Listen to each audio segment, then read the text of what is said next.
કામરેજ તાલુકાના હલધરુ ગામે આવેલા એપલ પુલ વિલા ફાર્મ હાઉસમાં કથિત રીતે યોજાયેલી વિદેશી દારૂની મહેફિલ પર સુરત ગ્રામ્ય પોલીસની લોકલ ક્રાઇમ બ્રાન્ચે દરોડો પાડી મોટી કાર્યવાહી હાથ ધરી હોવાનું જાણવા મળ્યું છે।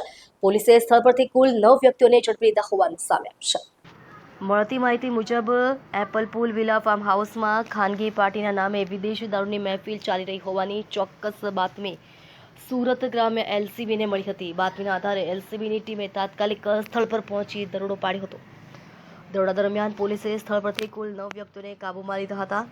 તમામને વધુ કાયદેસરની કાર્યવાહી માટે નજીકના પોલીસ મથકે લઈ જવામાં આવ્યા હોવાનું જાણવા મળે છે। સ્થળ પરથી વિદેશી દારૂની બોટલો તથા પાર્ટીમાં ઉપયોગમાં લેવાયેલી વિવિધ સામગ્રી સહિતનો મુદ્દામાલ પણ જપ્ત કરવામાં આવ્યો હતો। પોલીસ દ્વારા જપ્ત કરાયેલ મુદ્દામાલની કુલ કિંમત આશરે 27,13,000 હોવાનું પ્રાથમિક રીતે સામે આવ્યું છે। એલસીબીની ટીમે અચાનક દરોડો પાડતા ફાર્મ હાઉસમાં હાજર લોકોમાં અફરાતફરીનો માહોલ સર્જાયો હતો।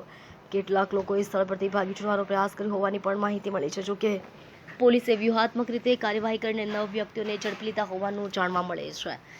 પોલીસ ફાર્મ હાઉસના માલિક તેમજ પાર્ટીના આયોજકોની ભૂમિકા અંગે પણ તપાસ કરી રહી હોવાનું જાણવા મળે છે। સમગ્ર મામલે ગુજરાત પ્રોહિબિશન એક્ટ હેઠળ કાયદેસરની કાર્યવાહી હાથ ધરવાની પ્રક્રિયા ચાલી રહી છે।